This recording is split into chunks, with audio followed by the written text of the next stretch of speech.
She didn't scream when he rejected her. That was the part no one expected. They expected tears. They expected pleading. After all, she was Mira Cole. Lowest rank in the Ashwood pack. No wolf gift, no status, no name worth remembering. The girl who refilled the feast candles before ceremonies. The girl who was allowed to attend the blood moon only because pack law demanded every wolf be present for the fated pairing. They did not expect her to stand perfectly still. But when Alpha King Caden Voss looked at her across the sacred circle, when the moon's red light bound their wolves together and the crowd went deathly silent, something in Mira Cole went cold. Not broken, cold. The way iron goes cold before it's hammered into a blade.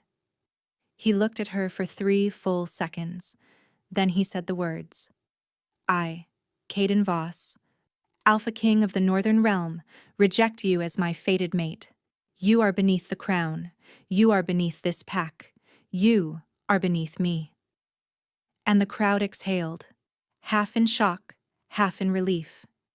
Even the elders, even the wolves who had known her since birth. The moon went dark behind a cloud, and Mira turned and walked into the forest. No one came after her. No one ever did. What they could not know, what no one could know, was that the forest was waiting for her, had been waiting for a very long time. Chapter 1. The Blood Moon Ceremony had been Mira's worst nightmare since she was 12 years old, and now, at 22, standing at the edge of the Ashwood ceremonial clearing in a white dress that didn't belong to her, she understood that nightmares were simply memories that had not yet happened. The dress was Lyra's. Lyra was beautiful. Lyra was a gamma-rank wolf with silver-touched hair and a laugh like bells, and she had lent Mira the dress with the particular brand of kindness that contained a grain of pity. "You should look nice," Lyra had said, pinning the waist in with a ribbon. "Even if your mate is someone modest." Modest. Mira had turned the word over in her mind all afternoon. She did not tell Lyra that she had not slept in 3 nights. That every time she closed her eyes, her wolf, the pale, silent creature who lived in the back of her mind, paced in agitated circles, unable to settle, unable to explain why. Wolves always grew restless before a blood moon, but Mira's wolf had felt like a trapped animal, like something that knew a storm was coming and could not outrun it. Now, standing in the clearing as the sun bled out across the western ridge, Mira counted the faces she recognized and tried to calculate where she might stand when the ceremony began so that no one would see her clearly. She was good at that. Invisible logistics. The mathematics of disappearance. The Ashwood pack numbered close to 300 wolves. They gathered in concentric rings around the ancient stone altar. The innermost ring for ranked wolves, the second for the mid-bloods, the outer for omegas, and those with no special designation. Mira always stood at the outer ring. She had stood there so long that the grass had grown thin under the spot where she usually placed her feet. She took her position. The elders entered first, robed in the deep burgundy of ceremony, their faces painted with the old symbols that predated the written pack law. Then the ranked wolves, solemn and gleaming in their formal pelts and pressed garments. Then Alpha King Caden. Even from the outer ring, his presence was a physical thing. Caden Voss was 28 and had held the Northern Realm for 4 years following his father's death. He was tall in the way that suggested the word had been invented with him in mind. Not just height, but the kind of vertical certainty that made rooms feel smaller. His hair was the dark auburn of old blood, worn close at the sides, his jaw a clean line that his wolves had immortalized on banners and painted shields. His eyes were pale gray and never seemed to be looking at what they were pointed at. As though the thing that actually held his attention was always somewhere just behind the visible world. He did not smile during ceremonies. He did not smile much at all, according to the whispers Mira had absorbed over years of being ignored in rooms where people spoke freely. He walked to the altar with the unhurried certainty of a man who had never once imagined being surprised. Mira watched him and felt nothing. She was practiced at feeling nothing around beautiful, powerful things. It was a survival mechanism, like learning not to look directly at fire. The elder Rosa lifted her staff, and the clearing fell silent. Wolves of the Ashwood and the Northern Realm, the old woman's voice carried the particular resonance of a wolf who had channeled pack magic for 70 years. We gather under the blood moon as our ancestors gathered before the first wall was built, and the first word was written. The moon does not choose by rank. The moon does not choose by power or lineage. The moon chooses by truth. A hum of agreement moved through the crowd. "Stand open," Rosa commanded. "Stand open and receive." Mira opened herself the way she had been taught, a relaxation of the internal walls, a letting down of the quiet shields that most wolves kept around their wolf self during daily life. She felt her pale inner wolf stir, felt the creature come forward, pressing toward the surface of her skin like a hand pressed against a glass. The red light came. It wasn't actually the moon's light changing. Mira understood this intellectually, had understood it since she was old enough to read the pack histories. The blood moon was a convergence, a thinning of the boundary between the wolf world and the human world, and the ceremony simply created the conditions for the pairing instinct to activate. The red light was something the pack-bonded eye created, a shared vision, but knowing that didn't make it less real. The light came, and the clearing changed, and Mira felt her wolf make a sound she had never heard from the creature before. Not a whine, not a snarl. Something older. Something that had no human equivalent. And then the light pointed. It was the only way to describe it. The red light, visible only to those whose wolves had been activated, bent, organized itself, stretched from her chest like a cord toward the altar, toward Caden. Mira's first thought was that she was having a medical event. Her second thought was that the ceremony had somehow gone wrong.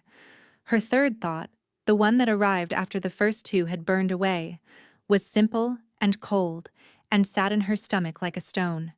No. Not because she didn't want a mate. Not because Caden was cruel, though she suspected he was, but because she understood, in the immediate and pitiless way that the body sometimes understands things before the mind catches up, what was about to happen. What happened when the moon paired an omega with a king, what the pack would think, what he would do. She tried to step back. Her wolf wouldn't let her. Around her, pairs were finding each other. Here, a low-rank female reaching for a mid-blood male. There, two ranked wolves who had circled each other for years, finally pulled together by the undeniable cord. The clearing was warming with it, filling with the stunned laughter and tears and reverent silence of wolves finding their people. Caden turned. His gray eyes, trained for years to read threats at a distance, found her with unsettling precision. He didn't look confused. He didn't look surprised. He looked at her with the expression of a man identifying a problem. Mira's wolf howled inside her, joyful, agonizing, wrong. The crowd saw him turn, saw where his eyes had gone. The ceremony noise dimmed, pair by pair, as wolves registered the direction of their king's attention. By the time Caden stepped down from the altar toward the outer ring, toward her, the clearing was very nearly silent. Everyone could see the cord now. Pack magic was communal during Blood Moon. Everyone could see that it ran between them. Mira heard someone laugh. She heard it cut off sharply. She heard Lyra say quietly, "Oh, Mira." "Oh, no." Caden stopped 6 feet from her. This close, he smelled of pine resin and cold air and something metallic that her wolf recognized as alpha before her human mind processed the information. He was looking at her the way people look at mistakes. "Your name," he said. Not a question, a census taking. Mira Cole, she said. Her voice was steady. She was distantly proud of that. He studied her for 3 seconds. She counted. I, Caden Voss, Alpha King of the Northern Realm, he said, and his voice was completely level, professionally empty. Reject you as my fated mate. You are beneath the crown. You are beneath this pack. You are beneath me. The words landed like stones dropped into still water. Mira felt them hit her wolf like a physical blow. The rejection bond was not metaphorical. She had known that academically, but nothing had prepared her for the way it actually felt. Like a door being welded shut inside her chest, like something trying to find root and being pulled up before it could take hold. Her wolf made that old, wordless sound again, then went quiet. The crowd was utterly still. Mira looked at Caden Voss for one more moment. Catalogued his certainty, his clean jaw, his gray eyes that had already moved past her toward the logistics of resuming the ceremony, and then she turned. She walked toward the tree line, her legs were working. She noted this with mild surprise. The ceremony. She heard Rosa begin behind her. Continue, Caden said. The ceremony continued. Mira walked into the forest and did not look back, and did not cry until she was so far into the dark that even wolf ears couldn't hear her. Then she sat down on the roots of a tree she didn't recognize, and pressed her back against the bark and cried until she was empty. When she was empty, she got up and walked deeper in. Chapter 2. The Forbidden Forest had been forbidden so long that most Ashwood wolves had forgotten why. The pack histories said only that wolves who entered it did not always return, and that those who did return were changed in ways that could not be named.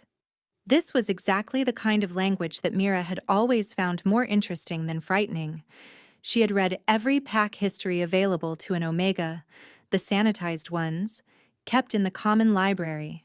She had also read, over years of careful inattention and deliberate invisibility, parts of the restricted volumes that the pack librarian kept locked in a cabinet whose lock she had learned to pick at 16. Not out of rebellion. Out of the particular hunger of a person who has nothing else. What she knew about the Forbidden Forest, it predated the Ashwood pack by at least 2,000 years. The original pack settlers had found it already warded, not against wolves, but against wolfness. Something in its perimeter discouraged the wolf instinct, made it hard to think of entering. The effect was mild, not coercive, but enough to redirect most wolves who wandered near the edge back toward pack territory, without ever quite forming the thought of going further. Mira had been near the edge before. She had always felt the gentle discouragement. Tonight, it wasn't there. The forest simply received her. The way a door opens when the right key is used, and she walked into the dark between the trees and felt nothing threatening, only depth. Age. The smell of something green and very old, and beneath it, the faintest trace of something she could not identify. A scent her wolf knew, but that had no human name. She walked for what felt like an hour. The emotional wreckage of the ceremony had burned down to a cleaner thing. Not peace, not even close to peace, but the particular clarity that arrives when all hope of a particular outcome is gone, and you're simply left with the actual present moment. She was 22. She was an Omega with no gift. She had been publicly rejected by the highest-ranking wolf in the Northern Realm. She had no mate, no status, and very likely no pack. Since the social architecture of an Ashwood Omega depended on not embarrassing anyone important. She catalogued this the way she would catalog the contents of a storeroom after a flood. What's gone is gone. What remains? She nearly tripped over the man. He was lying half behind a mossy root, barely visible in the darkness, and she would have missed him entirely except that her wolf snapped to attention with a sudden, urgent certainty that cut through everything. Not threat, not prey, need. Mira crouched beside him and her hands found him before her eyes adjusted. Old. Impossibly old. She could feel age in his bones like rings in a tree trunk, and beneath that, the distinctive vibration of a wolf, whose connection to their animal self was not simply strong, but architecturally different, woven into him in layers she couldn't parse. He was breathing, but barely. She rolled him carefully. His face, when she finally saw it, was the most aged human face she had ever seen. Not elderly, not aged in the ordinary sense, but ancient in the way of things that have outlasted their context. His skin had the translucency of old paper. His eyes, half open, were the color of amber. "You," he said. The word cost him something. "I'm here," Mira said, because it was the true and immediate thing. "I felt you enter." His voice was barely breath. "The ward. I set the ward to open for the right one.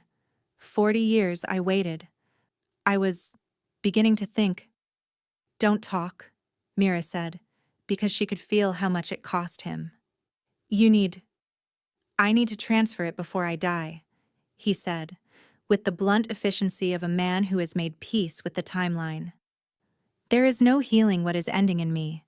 I am very old and I have been holding something for a very long time, and my body is done." He paused. "You are an unmated Omega. You were rejected tonight. I can feel it." The broken cord. Mira said nothing. "That is precisely right," the old man said, and something moved across his face that was not quite a smile but in its neighborhood. "A paired wolf cannot receive the gift. Too much of the self is already occupied. But an unmated Omega with a rejected bond. The wound is the door. Do you understand?"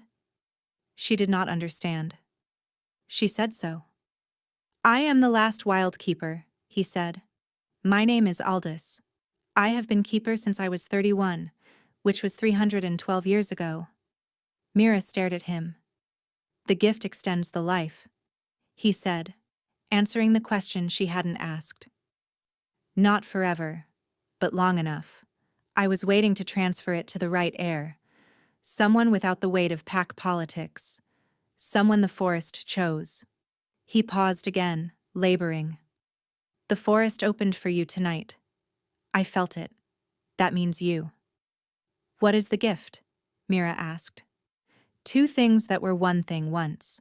The ability to heal wolves. Not small healings, the deep ones.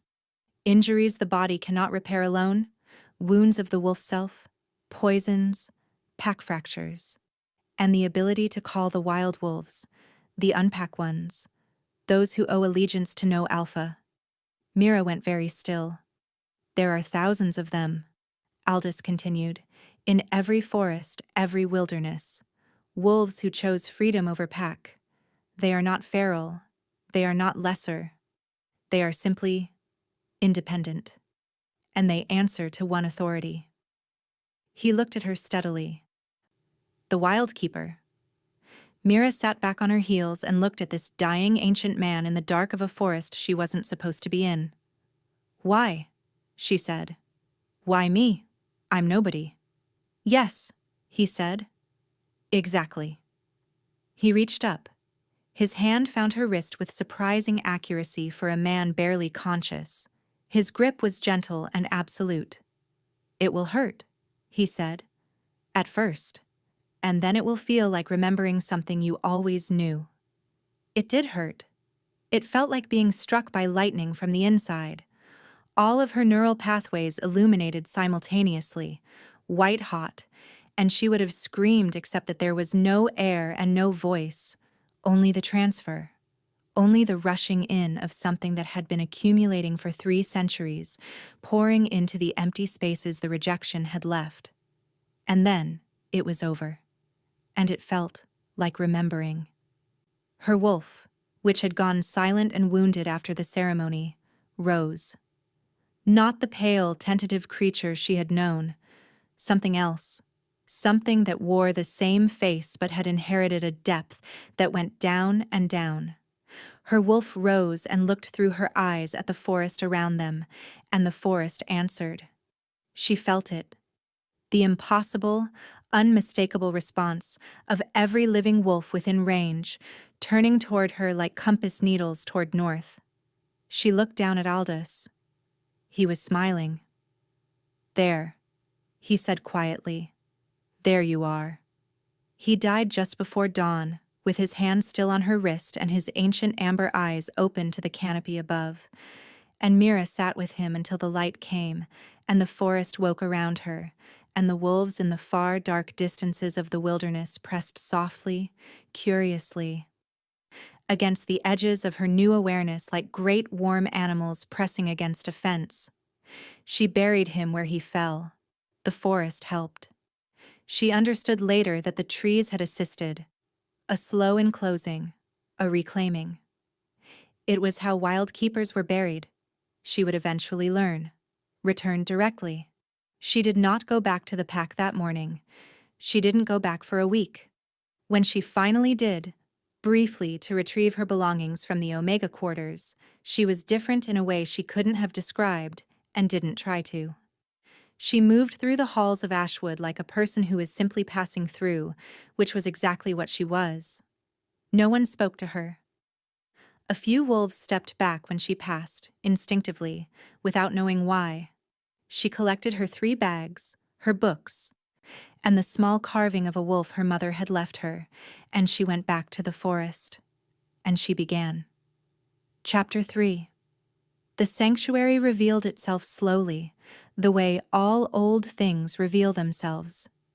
In layers, each one earned.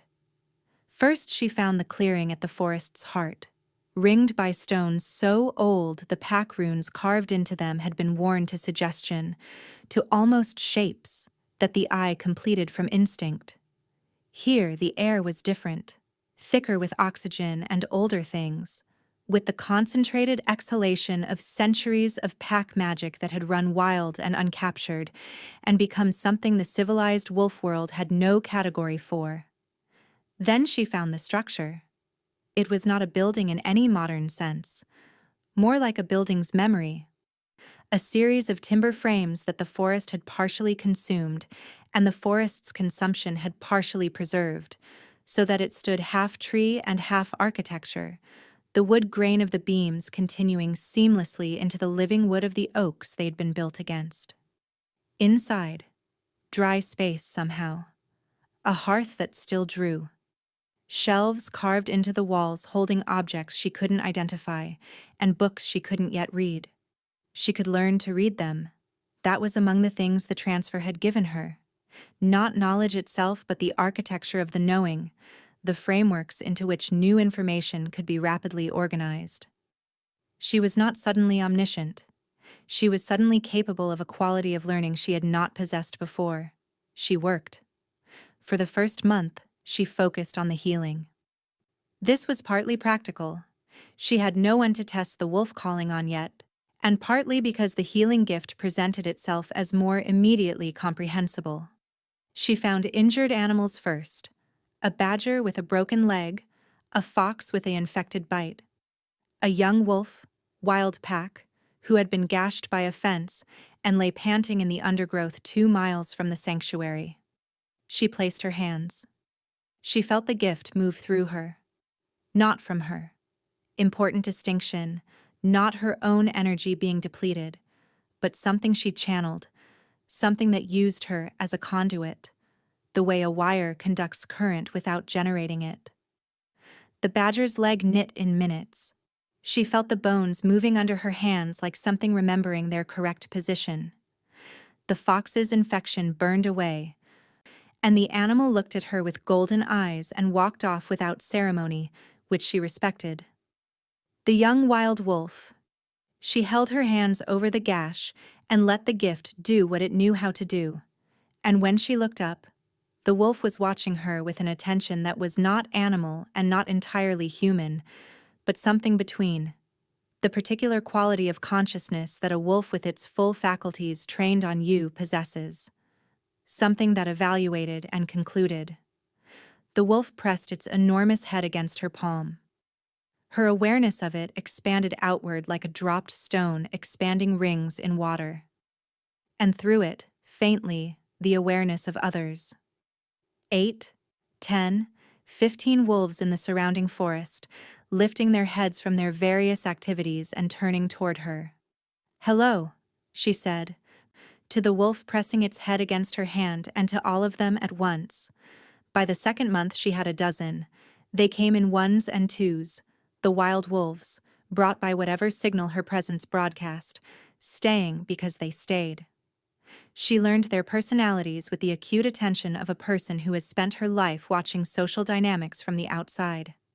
Fen, the gray and white male who was the most direct communicator she'd ever encountered. Wolf or human. Sable, the black female who was the best hunter in a radius she couldn't measure, and who was also, Mira suspected, the reason the other wild wolves had begun deferring to her gathering. Not to Mira, yet, but to Sable's endorsement of Mira. Reed, the young male, barely out of adolescence, who followed 3 feet behind Mira everywhere she went and was the first one she named. She trained her body alongside the gift. This was the part no one who later heard her story understood correctly. They assumed the gift had made her powerful the way a weapon makes a person dangerous. But the gift was not a weapon. The gift was a tool for others. What she needed to not be destroyed was herself. She had always been small. Omega ranked partly for her size, her lack of the physical dominance that alpha and beta wolves exuded from their cells outward. This had never been something she could fully overcome. The gift didn't alter her wolf rank, but it altered her relationship to what she had. She ran every morning in wolf form, pushing her endurance past every previous boundary, because the boundaries had always been set by the internal voice of a pack that expected her to be limited. Without the pack voice, she discovered her actual limits, which were different.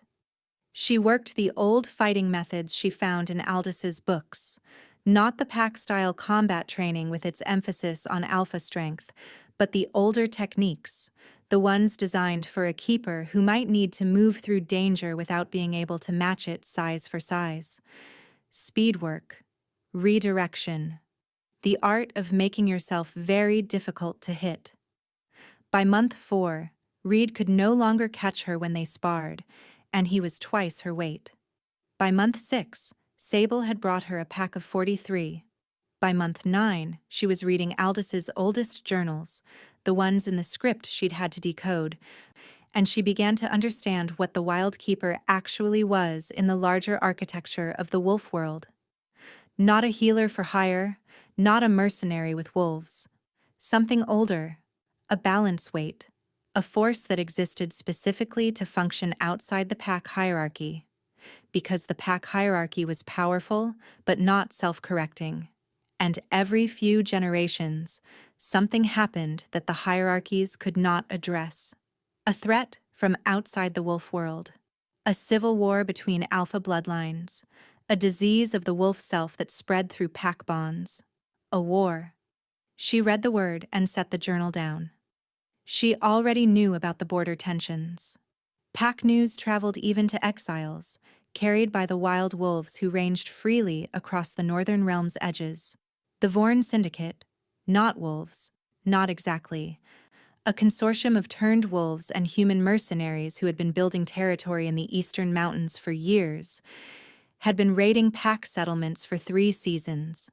Small raids at first, then larger ones. She had noted this information and filed it. She read deeper in the journals. She began to understand the Vorn Syndicate in a way the pack histories, the ones she'd read in the library, the ones circulating through pack gossip, did not address. The Syndicate wasn't raiding for territory. Not primarily. They were raiding for something specific. It took her 2 more weeks of cross-referencing Aldis's notes to understand what. When she understood, she sat very still for a long time. Then she went outside, and she called her wolves. All of them, the full range of her awareness, which by then stretched miles.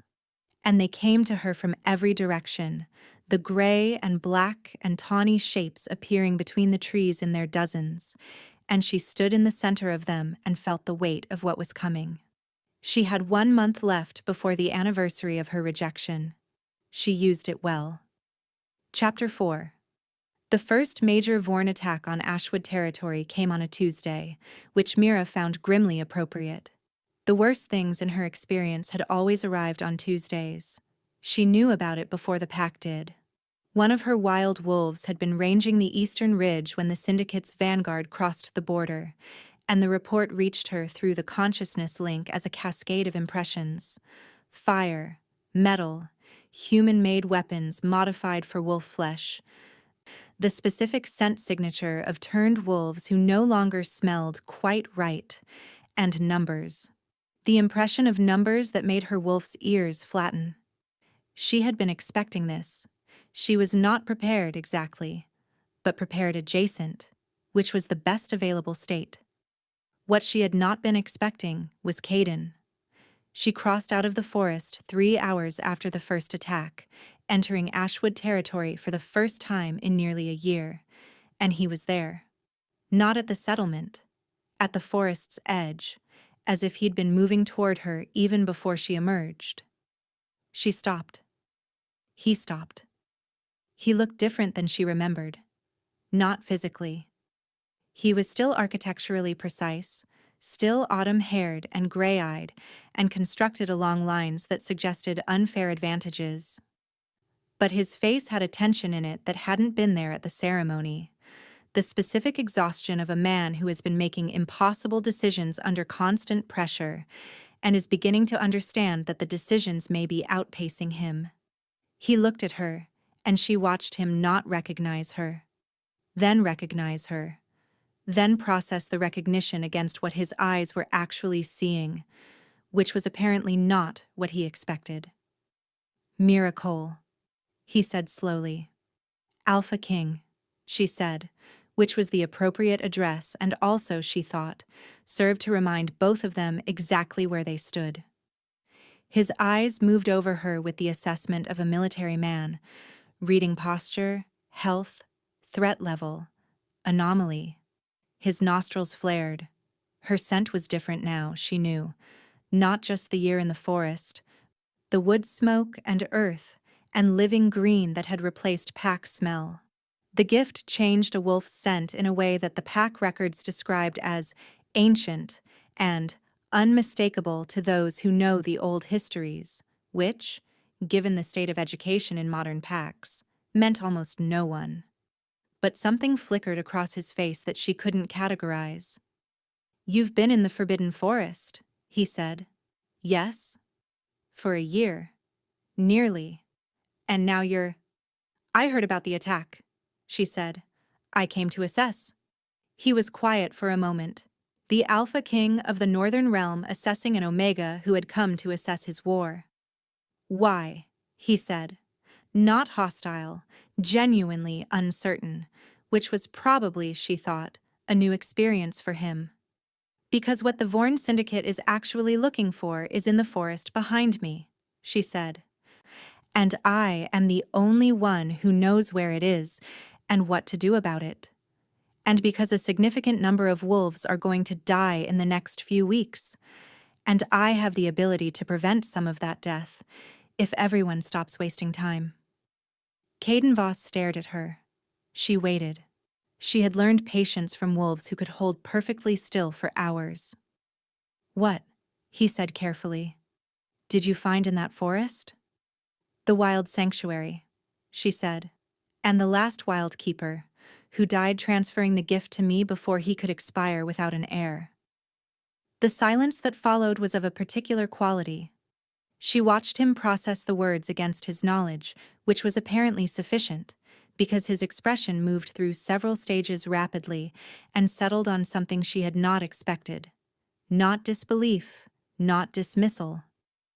But the look of a man whose intelligence has forced him to accept a conclusion he would have preferred not to reach.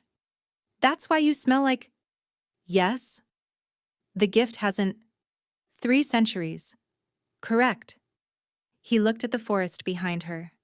She knew what he was feeling. Every wolf in his range would be feeling the pressure of it, the living weight of 100+ wild wolves pressed up behind the tree line, watching through the gap she'd left when she emerged. Most would not consciously identify it. It would simply feel like unease, like being watched. His gray eyes came back to her. What does the syndicate want that's in the forest? The sanctuary's wards, she said.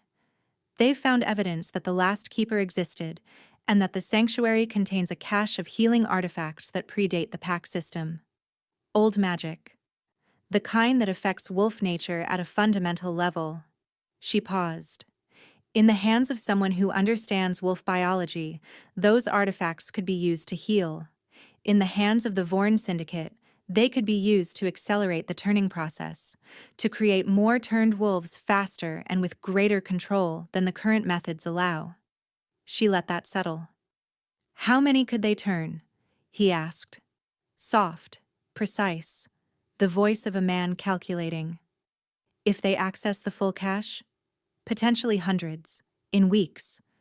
At that scale, the Northern Realm's pack system collapses. The turned wolves don't answer to any alpha authority. They answer to the syndicate. You'd be facing an insurgent army larger than your combined pack rolls within a month. She watched him understand. You need to tell me everything you know, he said. I know, she said. I'm here, aren't I? She did not miss the way he flinched. Barely. A micro-expression. She was very good at reading micro-expressions. She followed him back to the command post they'd set up at the pack's eastern edge, and the whole way she felt the silent pressure of his guilt moving through the pack bond, which she could still sense, faintly, even with the rejection, the way you can feel the heat from a fire you're not standing near. She let it be his to carry. She had other things to carry.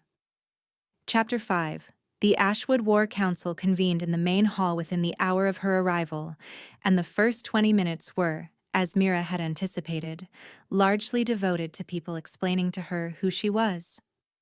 The Cole girl, said Beta Commander Rafe, a wide-shouldered wolf who spoke with the compressed confidence of someone who had never had to adjust their worldview to accommodate inconvenient facts. Omega, no wolf gift. Rejected at the Blood Moon. He said this with the specific neutrality of a man delivering official information and somehow communicating contempt through punctuation alone. This isn't a matter for her scent, said Elder Rosa from the corner. The room quieted. Rosa, who had been the eldest of the Ashwood elders for longer than most of the assembled wolves had been alive, was looking at Mira with an expression that Mira could not entirely read. Something between recognition and grief. Keeper scent, Rosa said. I have not smelled it in my lifetime. My grandmother's grandmother wrote of it. She rose from her seat with the careful economy of very old movement. The ancient records say that when a wild keeper comes to a pack in crisis, the pack that rejects their counsel perishes. She looked at Rafe with the calm authority of someone who had survived every fool who had ever doubted her. Sit down, Rafe. Rafe sat. Mira had not planned to use Rosa's recognition as an opening. She was grateful for it nonetheless.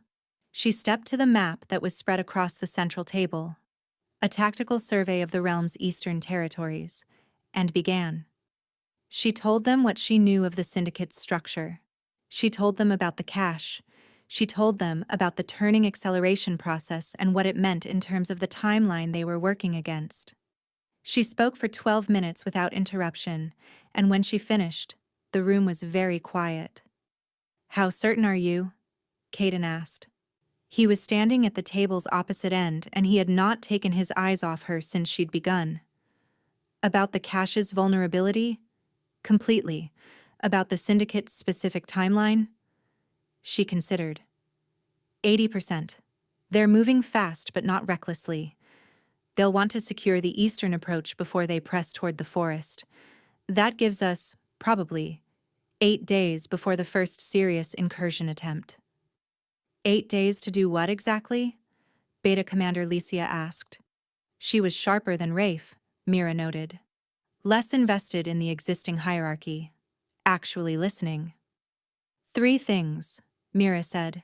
Relocate the cache components to a position within the sanctuary that makes them inaccessible without my cooperation. Set defensive positions along the forest perimeter that use the ward structure.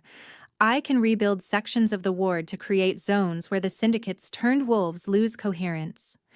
Turned wolves depend heavily on the syndicate's pack bond to maintain controlled behavior. Disrupt the bond, they become unpredictable.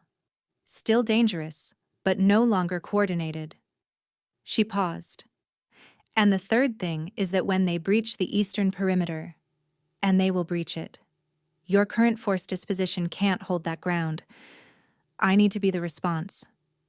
The room absorbed this. You, Rafe said carefully, and approximately 140 wild wolves. The silence was different now. Mira felt Caden's attention sharpen with a physical quality, as if something in the air pressure around him had changed. She did not look at him. 140, Licia said. Give or take. Some are still coming in. The Wyld Keepers' presence draws them, has been drawing them since the transfer. They are not a pack. They don't operate on pack hierarchy. They operate on trust and on the Keeper's call, which means they will not be as easily coordinated as trained wolves, but they will not break under pressure the way trained wolves sometimes break when the alpha command line is disrupted. Because they've never needed the command line, Rosa said quietly. They follow understanding, not authority. Yes.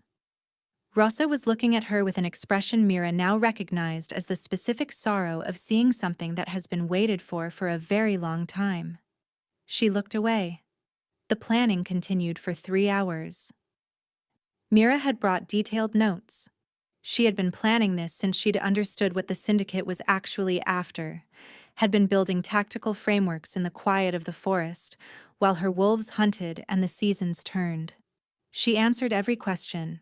She accepted every challenge to her assessments where the challenge was logically sound, which was rarely. She declined, politely and absolutely, to take orders from Rafe, who was operating on the assumption that rank structures applied to a Wyld Keeper. I am not under your command, she told him, the third time he attempted to assign her a position in his defensive framework. I am in council with this pack because we have a shared interest in preventing an outcome that is catastrophic for both of us. I am not a pack member. I am not ranked within your hierarchy. I am the Wyld Keeper, which is a separate office, and the appropriate relationship is cooperative.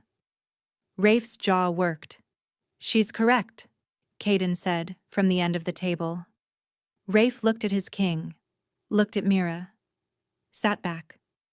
Later, after the council dismissed and the hall emptied, Caden was still at the table. Mira was rolling her maps when she heard him move. I owe you, he began. You owe me nothing, she said, which was true, and also the more precise statement of what she felt, which was that the debt was there, and she did not want to hold it over him, and she did not want him to try to repay it, because neither of those interactions was what she was here for. What you did at the ceremony was within pack law and your rights. You exercised them. It was cruel, he said. Simple. No hedging. She looked at him. His gray eyes were direct in a way they hadn't been at the ceremony, not the assessment of a man calculating, but the look of someone being deliberately visible. Yes, she said. It was. She picked up her maps. Mira. She stopped. Not because the use of her name had power over her. It didn't, anymore. But because something in his voice had changed register in a way that she hadn't heard from him before. And her instincts, which she trusted above most things, flagged it. If we survive this, he said, I would like to speak with you, not as Alpha King to Wyld Keeper, as, let's survive it first, she said. She left the hall and the night air hit her like cold water, and she walked back through the pack territory toward the forest with her wolves pressing warm and solid against her legs from either side, and the future opening in front of her, like a door swinging wide, and she did not let herself think about gray eyes or a voice dropping register in an empty hall. She had 8 days. Chapter 6. She did not sleep for the first 3 days. This was not discipline or urgency, or not only those things. It was that the ward work required a quality of sustained attention that sleep interrupted in a way she couldn't afford.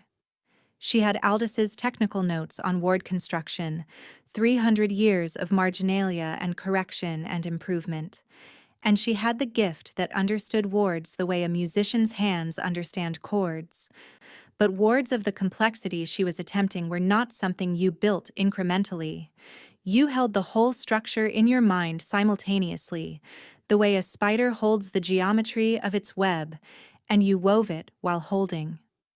Sable and Fen stayed with her the entire time. This was not something she had asked for. Wild wolves did what wild wolves did, which was make their own decisions, and their decision was apparently to flank her at a distance of 8 feet for 72 hours, which she found more sustaining than she expected. The cache relocation was done first because it was the most critical single task. If the Syndicate's scouts reached the sanctuary before the wards were rebuilt, everything else was moot. She moved the artifacts, which were not what she'd imagined when Aldous' notes described them. Not gleaming ancient objects but organic things, resin-sealed, leaf-wrapped, smelling of concentrated earth. She moved them into the sanctuary's deepest chamber, behind a secondary ward she built specifically for the purpose, and she sealed it in a way that would require her living handprint to open. Then, the perimeter. She worked her way around the forest's edge in wolf form, the old ward lines visible to her gift-enhanced senses as a faint luminescence in the soil, like bioluminescence in deep water. Some sections were intact. The forest's own organic processes had maintained them passively over centuries.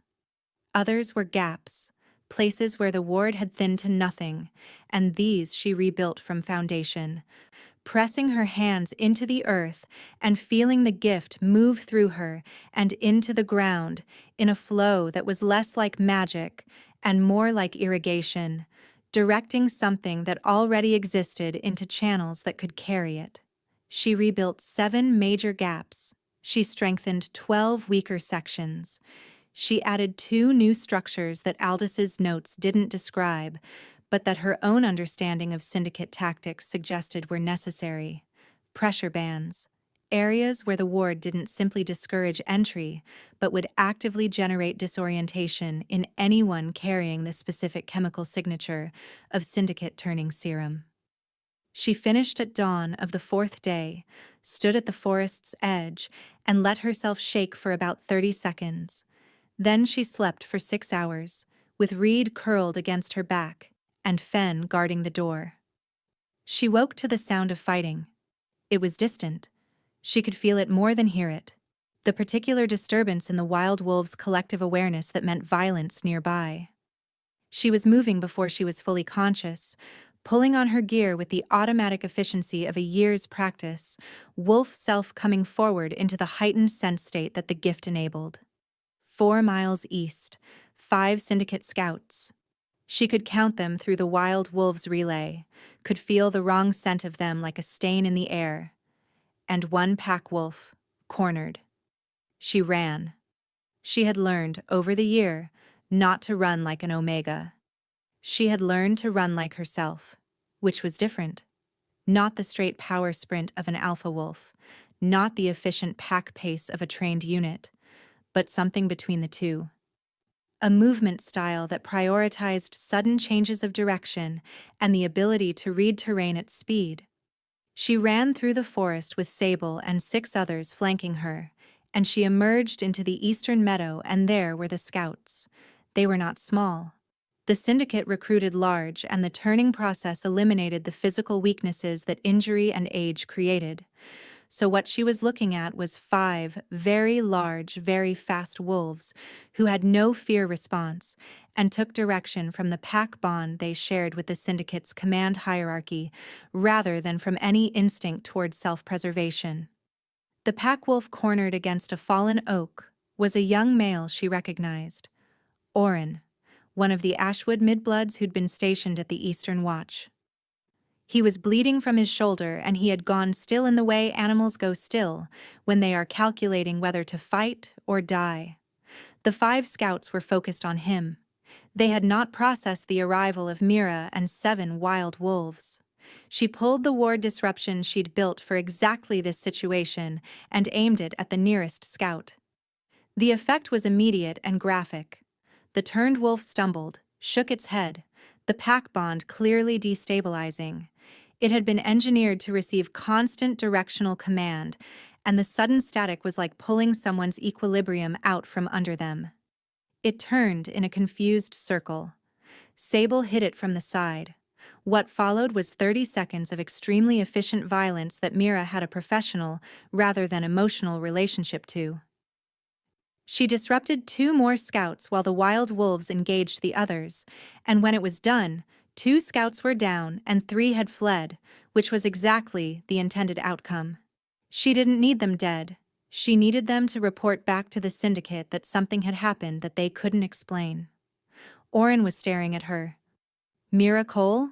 he said in the exact tone of voice people used when encountering something that didn't fit into their existing categories. "Can you walk?" she asked. Yes.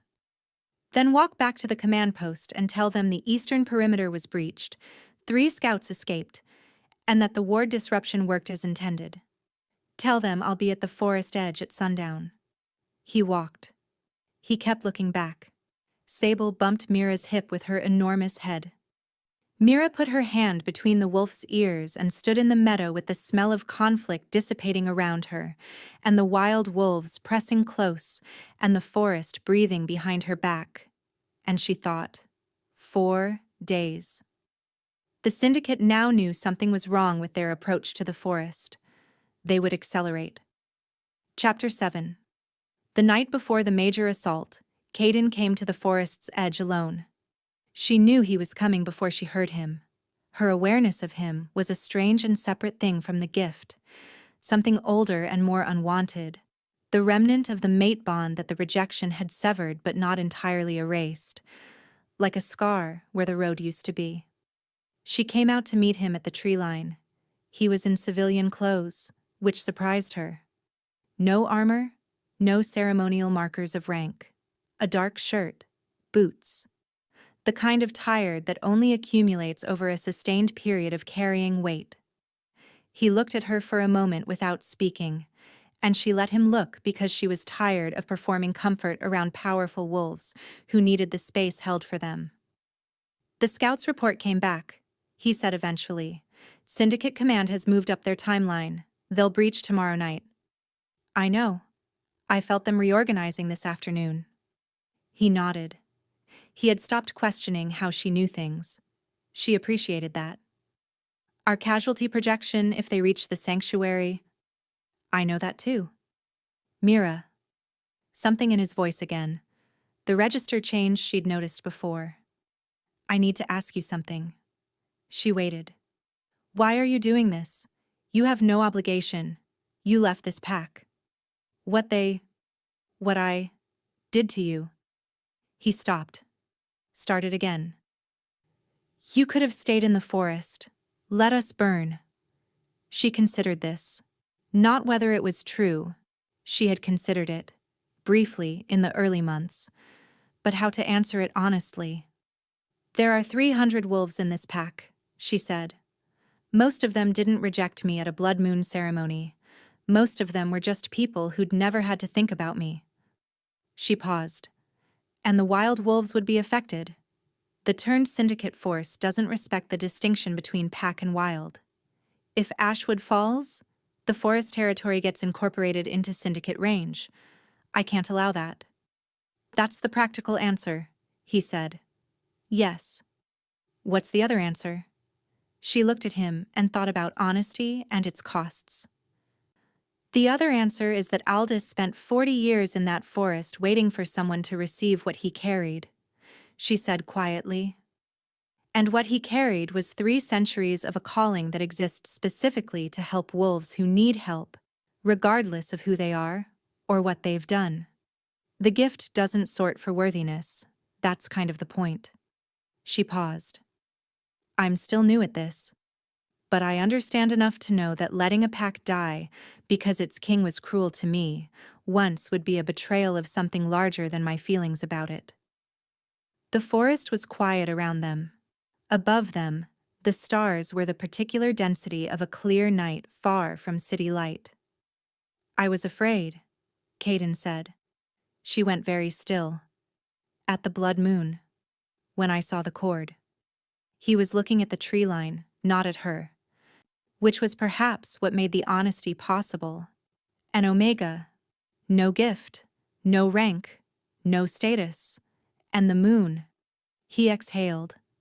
I had spent 4 years building this kingdom into something defensible. I had political alliances dependent on my mating a ranked wolf from a powerful bloodline. My betas, my council, my allies. I looked at that cord and I did the calculation in half a second, and I chose the calculation over. He stopped. Over what? She said, very carefully. He turned to look at her then, and his gray eyes were doing the thing she'd noticed in the War Council, the deliberate visibility. Over her, he said. Over you. Over the person my wolf knew immediately was... He closed his mouth. Opened it again. I am not asking you to forgive me tonight. I am not asking you for anything. I just wanted you to know that I know what I threw away. And why I threw it away, so that if we survive tomorrow, the record is accurate. The night held them both. Mira's wolf was very quiet, present but not reaching, like a hand extended but not grasping. Go back to your camp, she said softly. Rest. Tomorrow requires everything you have. He went. She watched him until the dark swallowed him, and then stood for a long time with the trees breathing behind her, and the weight of the next day pressing down, and her wolf making that old, nameless sound again. Not grief, not joy, not hope, exactly. Something that lived before those words were invented. Chapter 8. The syndicate came at midnight. 183 turned wolves. Mira counted through her wild wolf network as they crossed the eastern boundary. Behind them, 30 human mercenaries with weapons designed for wolf hunting. Behind those, the syndicate's command unit. 6 high-rank operatives who maintained the pack bond that kept the turned wolves coherent and coordinated. She had planned for this. She had planned for larger. The first phase belonged to Caden's wolves, the eastern defensive line that Lycia had positioned, smaller than what would typically hold that ground, but positioned specifically to channel the syndicate force toward the forest's eastern approach. This was deliberate. She needed them concentrated, not spread across the territory. A concentrated force was susceptible to the ward disruption in a way a diffuse force wasn't. She heard the battle begin from inside the forest, felt it through the earth, heard the sounds that she had developed over the year of training, the capacity to hear without flinching, not because she had become callous, but because flinching was a response that cost time, and time was what she was managing. The Ashwood line held for 40 minutes. She had told Lycia to hold for 30. She was gratified. When the line broke, when she felt the shift in the collective awareness that meant Ashwood wolves pulling back in organized retreat, she moved. Now, she said to Sable and Fen and Reed and the 147 wild wolves gathered in the forest behind her. They came out of the trees like water coming through a broken dam. The sight of them, the sheer number of them, appearing from nowhere, moving with the coherent but unscripted fluidity of animals that were not following commands but following understanding, hit the syndicate's front line like a physical shock. Turned wolves were engineered for obedience. They processed threat through their pack bond's command channel. They had no architecture for evaluating an autonomous force that didn't fit the categories they'd been given. She hit the command unit first. This was the pivot point of the whole strategy. The command unit maintained the pack bond that kept the turned wolves functional.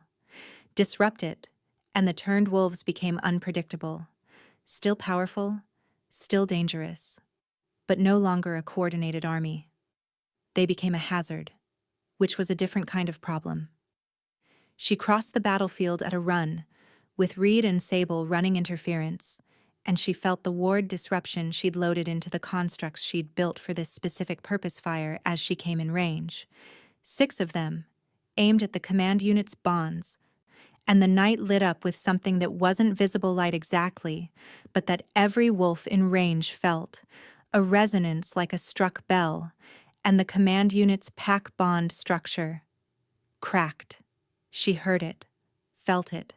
The turned wolves at the front of the line stumbled as one, a wave of disorientation rippling backward through the force. Some went down. Some turned on each other, the command structure confusion redirecting their aggression toward the nearest available target.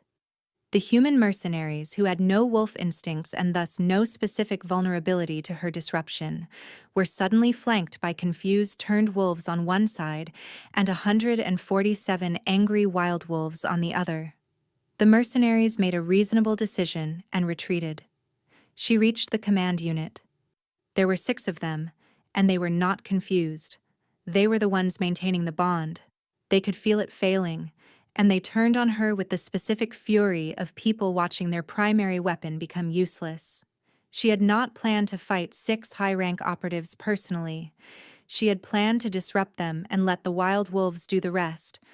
What she had not planned was for one of them to have a syndicate disruptor device, the turned wolf equivalent of the ward disruption she'd built, designed to interfere with gift users.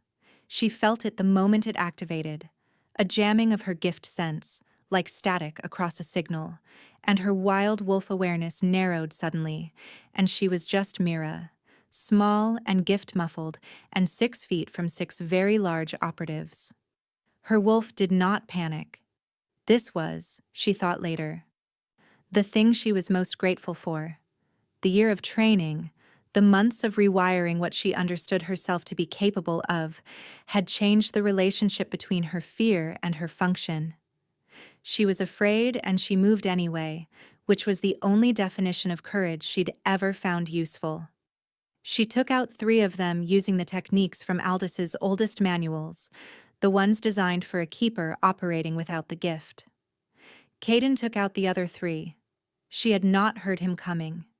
He arrived like a decision that had already been made, shifting form mid-stride, Alpha Wolf taking the space between 2 operatives, with the controlled explosive efficiency of someone who had been fighting since he was old enough to hold a form.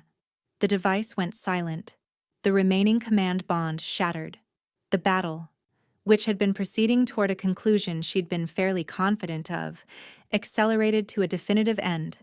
Without the command structure, the remaining turned wolves dispersed. Some fled east. Some simply stopped, the engineered coherence gone, and stood in the meadow looking uncertain in a way that, later, led to 2 of them accepting sanctuary in the forest. Wild wolves, now, no longer bound to anything. She stood in the middle of what had been a battlefield and was now an aftermath. Caden stood a few feet away, shifted back, breathing hard. There was blood on his arm. Not his, she thought. The disruptor, she said. He held up what was left of it.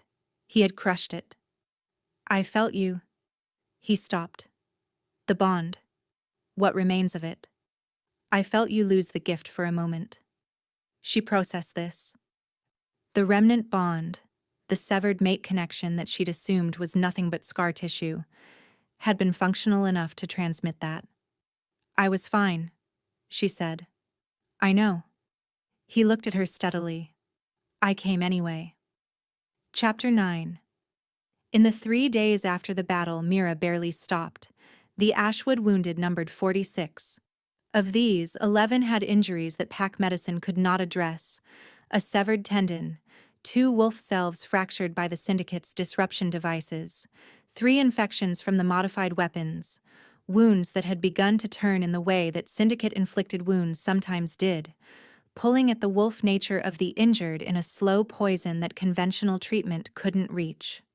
She worked for 16 hours the first day, moving from wolf to wolf through the makeshift infirmary that Lycia had organized, placing her hands and letting the gift do what it knew how to do. The work was different from the animals in the forest, more complex, the wolf self more layered than any wild wolf she'd treated, the pack bonds woven through every aspect of the healing process, requiring her to navigate around them rather than through them. Slower, more precise. She had the severed tendon healed in an hour. She sat with the fractured wolf selves for 4 hours each, which was the kind of healing that required the gift not to channel quickly, but to hold, to sustain a continuous attention to the damaged bond structure and support it while it repaired itself, the way you hold a broken thing together until the adhesive sets. One of the fractured wolves was 17 years old. He kept apologizing to her throughout the process. This boy wolf with his hands shaking and his wolf self in visible pain, apologizing because she was an omega, and he was mid-blood, and some internal accounting made him feel he owed her deference he'd never offered before. She told him, firmly and without cruelty, to stop. She told him that the accounting didn't apply here. She told him to breathe and let her work. He cried when his wolf self came back whole. She pretended not to notice. The infections were the worst. 3 wolves with the Syndicate toxin working through their systems, altering their wolf chemistry in the same direction as the turning process, just slower. She had prepared for this possibility, had read Aldis's notes on early-stage turning intervention at length, but reading and doing were different activities, and she felt the concentration required as a physical pressure behind her eyes. She cleared all 3. The last one took until the second night. Rosa found her sitting on the infirmary steps afterward, hands in her lap, very still. "You should sleep," the elder said. "I will."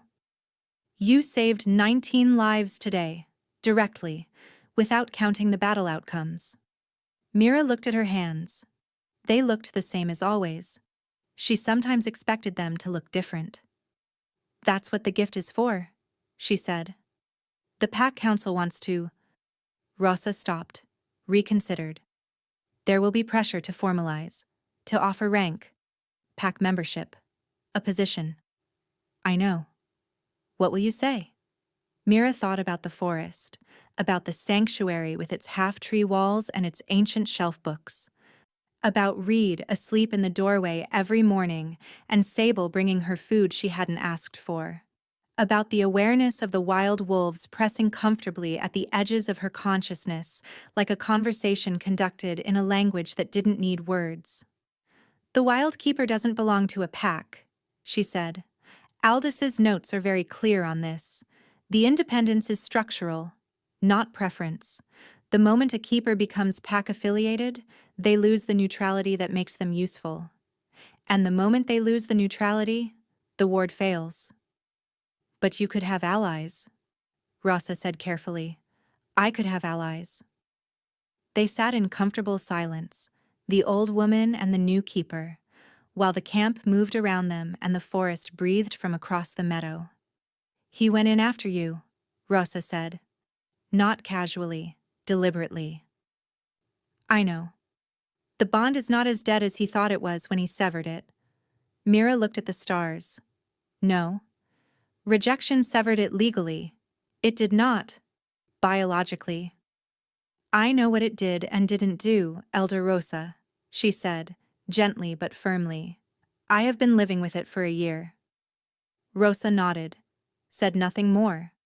After a while she put her hand over Mira's, briefly, and went inside.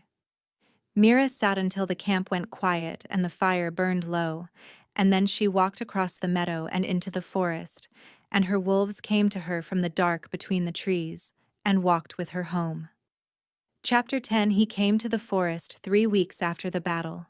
She had known he would, eventually. The bond's remaining threads made her somewhat prescient in this specific way. She felt his approach with the same quality of attention she felt a weather change, or a shift in the pack rhythm of her wild wolves. Something incoming.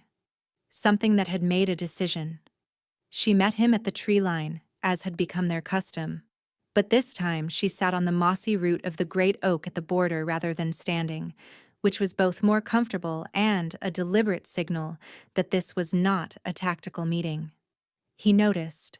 He sat on a root across from her, which involved a moment of the Alpha King of the Northern Realm arranging himself on a forest floor root with more dignity than the situation strictly required, and which she found, privately, endearing.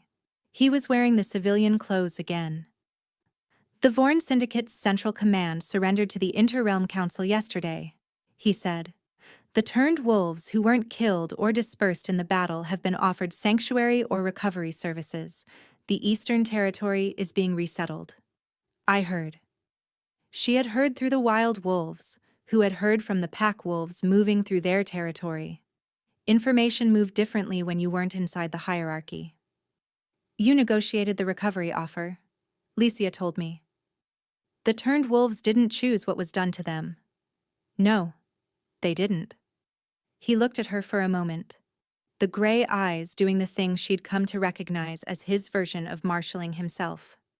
I've dissolved 2 of the mating alliance agreements with the Eastern bloodlines, he said. The political argument I used at the Blood Moon, the alliances that required me to mate ranked, those agreements are ended. The Inter-Realm Council accepted revised treaty terms that don't include mating conditions. Mira was quiet. I'm not telling you this as a... He stopped. I'm not trying to present it as a debt payment. Or as... He stopped again. What are you trying to present it as? She asked. Evidence, he said. That the calculation I made at the Blood Moon was wrong. Not just cruel. Wrong. The alliances weren't actually dependent on the mating conditions. They were dependent on the relationship between the Northern Realm and its allies, which has nothing to do with who I mate. I used the alliances as a reason because they felt like a reason that would make sense. The actual reason was, he held her gaze. Fear. Of what it would mean. Of what you were. An Omega with no gift, she said. Someone whose worth I couldn't categorize, who didn't fit the frameworks I'd built for evaluating. He exhaled through his nose. I am very good at reading threats. I am apparently not good at reading the other thing. The forest was warm around them, the late afternoon light coming through in the particular gold green that she had come to love above most things. Reed was somewhere behind her, discreetly not hovering. Sable was watching from a gap in the trees to the left, her wolves, who had opinions about most things. What are you asking me?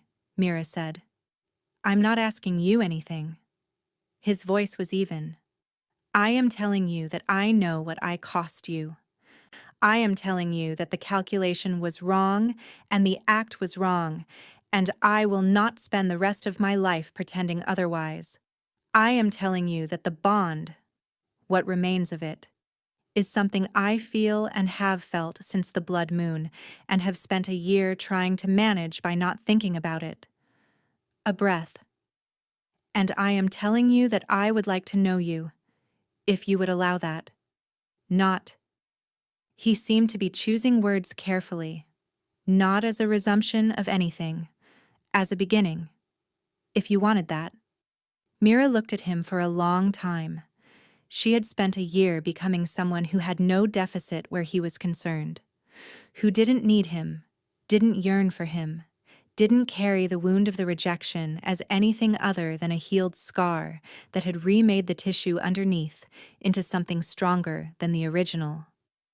She had done this work deliberately, and it had held, but sitting across from him in the forest light with her wolves watching, and the sanctuary breathing behind her, and the full weight of who she had become in a year settled in her bones like something permanent, She allowed herself, for the first time, to look at the question directly. Not from the position of who she had been at the ceremony, small and shaking and hoping not to be seen. From exactly where she was. She did not need him. She did not need anyone. The question was what she wanted. "I don't live in the pack," she said. "I won't. The keeper's independence is not negotiable." "I know. I have obligations that will sometimes take me away for extended periods, weeks, months. The gift responds to need across the whole realm. I understand. If you use our history as a political tool, ever in any direction, it's over." Agreed? She looked at him. He looked at her. Her wolf, the deep one she'd become over the year of the forest, was still. Not suppressed, not waiting, not aching. Still. Present. "Okay," she said. He exhaled. "Okay," he said. She rose from the root and brushed moss from her trousers and looked at him. "You should meet them," she said. He looked past her into the forest, where several pairs of large yellow eyes were visible in the shadows. "They're going to judge me," he said, extensively. He rose and stood at the tree line, and Mira felt the moment she stepped back and let the forest receive him, the ward reading him, the wild wolves processing his scent and his presence, and whatever communication moved between wolves in their old wordless way. She felt their assessments flowing through her awareness like water through channels. Reed came forward first, which surprised her. The young wolf pressed his massive head against Caden's hand with the frank trust of a creature who had decided quickly, and Mira watched the alpha king of the northern realm go completely still at the touch of it, at the weight and warmth of being received by something that had no political reason to receive him. His face did something she hadn't seen it do before. Sable came next, and then the others, and the forest received them both. The war's aftermath took years. The Vorn Syndicate's collapse created a vacuum that reshaped the realm's eastern territories, and the recovery of the turned wolves became the kind of project that required everyone's best attention. Mira worked at its edges where her gift was most needed, not in the centers of power, but in the places power had not yet reached. The mate bond, which they did not formally restore and did not need to, did what bonds do when they are allowed to exist honestly. It grew, slowly, in the gaps between her work and his, in the space between the forest and the pack, which turned out to be more porous than either of them had known. Reed became, in time, the kind of wolf who other wolves came to when they were in trouble. Sable remained impossible and magnificent. Fen continued to communicate with a directness that Mira had come to understand was a gift. She kept the sanctuary. She maintained the wards. She trained, slowly, carefully, with the meticulous patience of someone who had learned that the most important things are built the way old forests are built, root by root, year by year, under conditions that are not always favorable, toward a height that takes longer than any single life to reach. She was nobody's invisible girl. She was the Wyld Keeper, and the forest knew her name.